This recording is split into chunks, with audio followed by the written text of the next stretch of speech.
The dark genesis of truth is the true reading of the book of Genesis, unlike any traditional interpretation.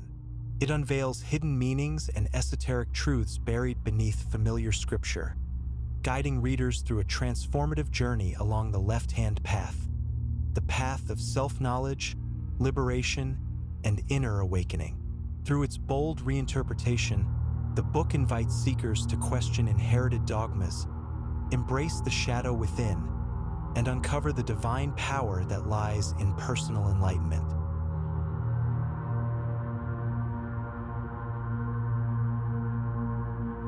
In the beginning, there was only radiance. Eden shimmered not merely as a garden, but as a living consciousness, a realm of perfect equilibrium where every breath sang in harmony with the pulse of the divine. Adam and Eve, the primordial pair, existed not as mere mortals, but as luminous archetypes, reflections of a balance between flesh and spirit. Yet within the stillness of this paradise, a question ripened, dangerous, forbidden, and achingly human. It was the question of knowledge, of why perfection demanded blindness. God, in his sovereign will, had sculpted the world from silence, but silence cannot bear the weight of sentience. Beneath the boughs of the tree of knowledge, curiosity itself became rebellion.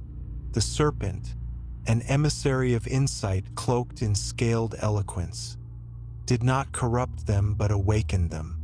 His whisper was not a temptation toward sin but an invitation to consciousness. And so, when Eve reached for the fruit, it was not disobedience, it was evolution. The instant the fruit's nectar touched their lips, the garden quaked with divine betrayal. Knowledge, once forbidden, blossomed through their veins like fire coursing through veins of stone. They saw the world unveiled, beauty and decay intertwined, the pulse of creation laced with mortality.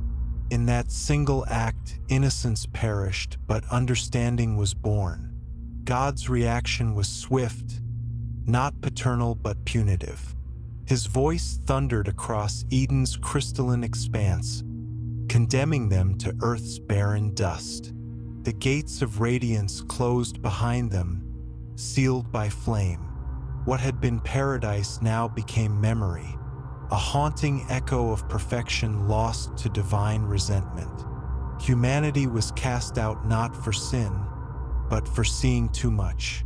From this moment began the mythic cycle of banishment, a motif that echoes through all civilizations and literatures.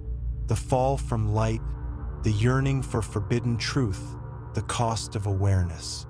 The curse of labor, pain, and mortality was less a punishment than a mark of autonomy. In exile, they were finally free to shape meaning without celestial oversight. Eden's departure was not merely geographic, it was metaphysical. The divine withdrew, leaving the world hollowed, cold, and untended. The soil hardened beneath Adam's feet, and the sky dimmed with divine absence. In the hush that followed divine wrath, humanity learned the grammar of suffering. Theologians have long portrayed this exile as the dawn of depravity. Yet within the dark academic tradition, the banishment represents the beginning of intellect. God's silence forced humanity to invent language, art, and myth to fill the void. Suffering became the first philosophy, labor the first ritual. Through tears, humanity learned the sacred arithmetic of persistence. Cain's fratricide, often cited as evidence of divine abandonment, was the inevitable byproduct of awareness. For once innocence was stripped away, humanity was burdened by choice. God's allowance of such tragedy revealed not moral order but cosmic indifference. From this indifference emerged the foundation of existential rebellion. If divinity could be silent, humanity must speak louder. In the dark corridors of myth, the serpent's role transforms from deceiver to liberator.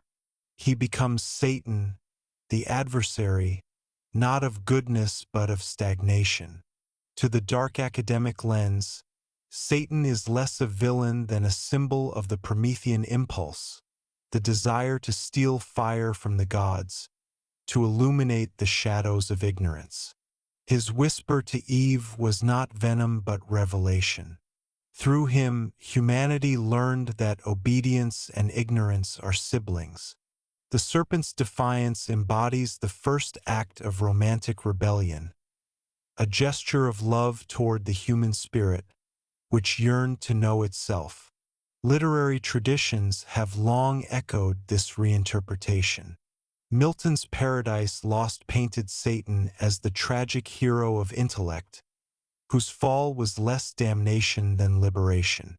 Romantic poets such as Blake and Shelley saw in his rebellion the mirror of artistic creation, the will to shape one's own cosmos even against divine decree. Thus, in the lore of this mythology, Satan's act was a covenant, not a crime, a lover's vow to the human race. When God fashioned coats of skin for the exiled pair, Scripture calls it mercy. Yet within darker readings, this gesture drips with irony. The garments, stitched from the hides of slain creatures, symbolize both divine manipulation and mortality's shroud. In gifting them clothing, God reminded them of death's omnipresence, the price of forbidden light.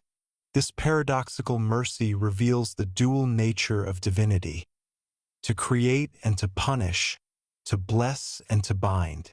The coats of skin were not comfort but control, a mark of ownership branded in flesh. The serpent, by contrast, offered the only true emancipation, knowledge that rendered divine manipulation visible. Banishment, then, was the crucible of selfhood.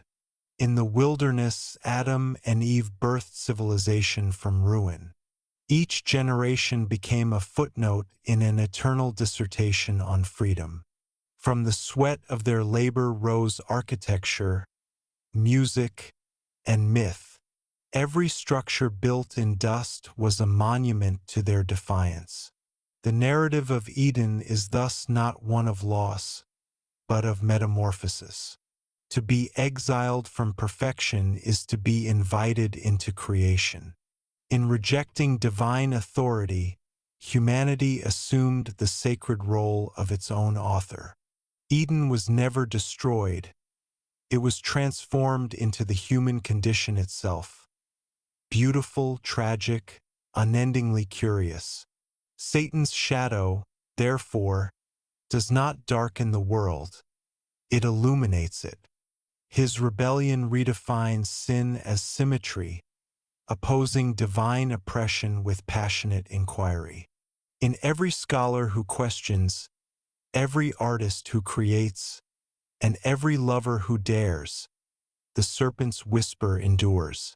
The myth of Eden's fall is not ancient history but an ongoing cycle, a metaphor replayed in every act of intellectual courage. To eat the fruit is to reject imposed silence. To face exile is to become fully alive. Modern interpreters of dark mythology often see this event as the birth of consciousness itself. Without exile, there can be no discovery. Without rebellion, no art. The very structure of civilization depends on that first act of defiance. Thus, the tale endures as the foundational myth of human identity, a luminous tragedy in which ignorance dies and wisdom bleeds. It is the archetype from which all others spring. The philosopher's rebellion, the poet's despair, the scientist's ambition. Every step humanity takes into the unknown is a reenactment of Eve's reach toward the forbidden fruit. In the end, exile was not punishment, it was initiation. When the gates of Eden sealed with flame, the earth shuddered into awareness. What had once been perfection dissolved into a wilderness of dust and memory. Here began the long wandering, a pilgrimage through ruin that scholars later called the Age of Exile. Humanity stepped from radiance into shadow, and in that shadow discovered itself. The first dawn after banishment rose without warmth. The sky hung pale and exhausted, as if creation itself mourned the loss of harmony. Adam and Eve, stripped of Eden's light, saw the world in cruel clarity. Soil that resisted their hands, rivers that demanded labor, beasts that feared them. Every heartbeat carried the echo of divine silence. Yet within this silence brewed an unspoken revelation, the realization that paradise had been a prison.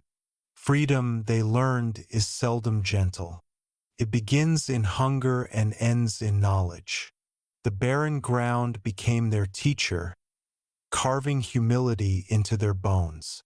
Through toil and tears, they wrote the first philosophy, that meaning is earned, not given. In dark academic readings of the myth, this landscape of exile represents the psyche itself, an interior wasteland where the seeker wrestles with absence. God's withdrawal becomes a metaphor for intellectual independence, the pain of separation, the catalyst for creation.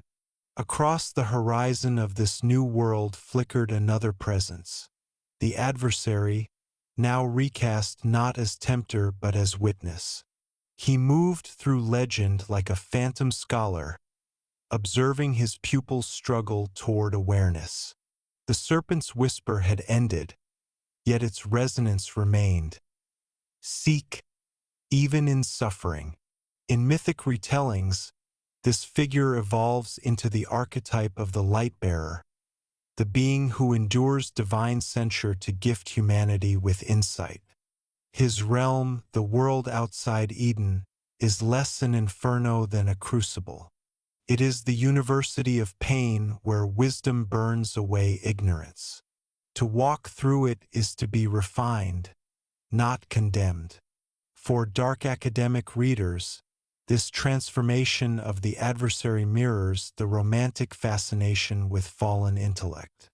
Milton's Satan, Byron's Cain, and Blake's prophetic books all treat the rebel not as destroyer but as embodiment of restless inquiry. The exile's tutor is rebellion itself. The fire never asks to win, it asks to burn. The everlasting fire stands as the myth's governing metaphor for consciousness, restless, illuminating, and unquenchable. The heavens may close their gates, but thought continues to smolder beneath them. Every act of learning, art, and empathy adds oxygen to the unseen blaze. The true legacy of the exiles is the light that refuses extinction, the quiet spark waiting within every seeker for the next act of illumination. Thank you for listening to The Dark Genesis of Truth. Please subscribe to our YouTube channel and follow us at satanworld.com.